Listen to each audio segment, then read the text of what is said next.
From the very first scene, the cast of Friends feels like they've been doing this for years. So what made this the perfect pilot for the franchise? The chemistry, instant. The rhythm, tight. And somehow, this random group of New York 20-somethings talking about life and dating over coffee would go on to become one of the most iconic TV rosters of the 90s, maybe ever. Let's break it down. The episode kicks off in the way most Friends episodes do. A mid-conversation coffee shop hang already in progress. No setup, just vibes. It's simple and it's effective because it leans on what the show does best. Let the kids bounce off each other. Right away, you feel like you're the seventh member of the group, and it's the template the show would follow for the next 10 years. There are 3 threads going on here. Ross is reeling after learning his ex-wife is a lesbian. He's a heartbroken romantic left without anyone to love. Rachel has to run out on her wedding and is reconnecting with Monica to figure out what a job actually is after not knowing the meaning of the word independence. And Monica is dating a guy who seems great until she finds out everything he says is a lie. Classic. And through those 3 conflicts, we get 22 minutes of jokes, chemistry, couch cushion wisdom, and heartstrings to pull. That emotional moment, Ross and Rachel's first one-on-one. One ice cream metaphor later, and history is made. Rachel trades in her old life for an apron and a new start. Ross picks up the proverbial spoon and opens his heart back up, casually creating one of the most iconic will they won't theys of all time. It isn't anything super special, but it's a high floor, low ceiling nature of Friends. Consistency and comedy for a decade to come. Now, the thing this episode really puts a spotlight on is the cast dynamic. It's hard enough for a pilot to make us care about one main character. This show gave us 6. And what makes it work isn't just the writing, it's the rhythm, the back and forth, the chemistry. First off, Monica Geller, played by Courteney Cox. From the jump, Monica feels like the leader. Half the episode takes place in her apartment. And of the 3 major plot threads in this pilot, Monica is the emotional support system for all of them, including her own. She's the beta version of the neurotic clean freak she'll grow into, but the DNA is already there. She's smart, grounded, and somehow keeps this chaotic friend group upright. Next up, Ross Geller, played by David Schwimmer. Ross's first line of the series, his sad little "hi," is technically the show's first catchphrase. If Monica is the in-universe leader, Ross is the audience's star of the show. His storyline, recently divorced, completely broken, open to a world of unfair criticism, gives the episode its emotional core. And Schwimmer, already locked in. He goes on to be a full caricature of himself in later seasons, but from day one, he knows exactly who Ross is. A neurotic, lovable romantic who we either love or love to hate. And then there's Rachel Green, played by Jennifer Aniston. With every Ross comes a Rachel, and Rachel does not miss on her entrance. A wedding dress, a coffee shop, a dead sprint away from the altar into the arms of a high school bestie.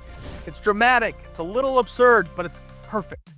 If Ross is 1A in this pilot, Rachel is 1B. Their trajectories intertwine immediately, and Aniston nails every beat of the spoiled girl stepping into the real world arc.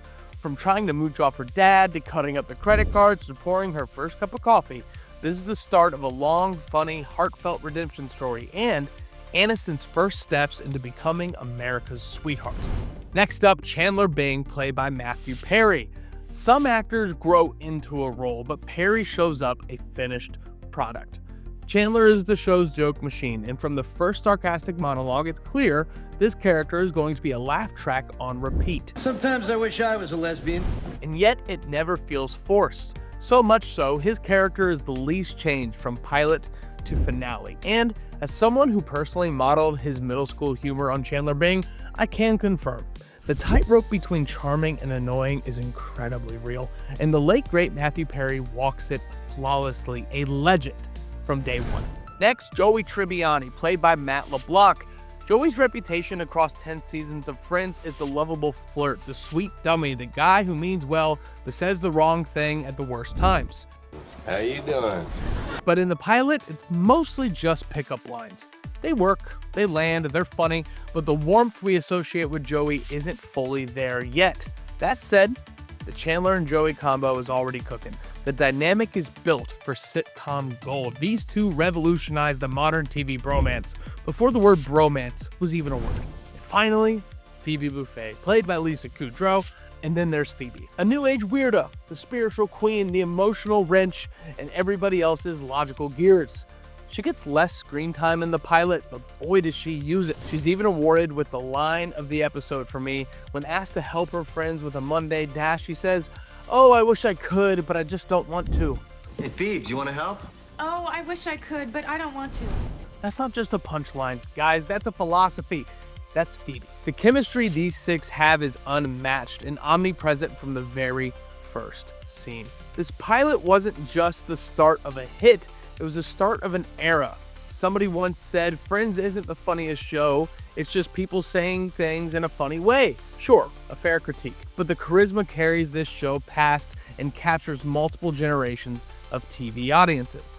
In the 90s, it was a live TV juggernaut week after week. Millions tuned in to stay relevant around the water cooler. In the 2000s, the DVDs flew off the shelves. And if you don't believe me, look over my right shoulder at the Friends box set I have had since I was a kid, because I could not get enough of this show. Then, in 2015, Netflix hit and changed streaming forever. When Friends came to Netflix, it was the biggest news in streaming at the time, and the first step of making this one of the most bingeable pieces of media of all time. Few shows have dominated every era of television the way that Friends has. This show had and still has the power to insert itself into your friend group. If you had a gang of friends in the early 2000s, somebody was the Chandler, somebody was the Rachel, and somebody refused to admit that they were the Ross.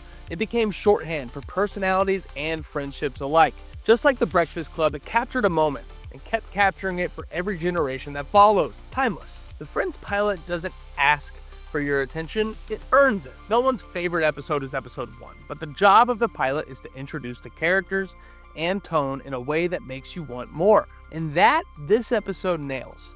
6 distinct personalities, 22 minutes of charm, and one ridiculously strong foundation. The casting, electric. The chemistry, unteachable. The watchability, eternal. Friends is infamously not for everyone. It never claimed to be. But if you like it even a little bit, it's hard not to love it a lot. This was my parents' favorite show. I grew up on Central Park and purple apartment walls. And every time I watch this pilot, it kind of feels like coming home a little bit. Some people consider this a guilty pleasure. I consider it the perfect background TV show. And I'll be over here, 10 toes down, proudly claiming my spot as a top-tier Friends fan.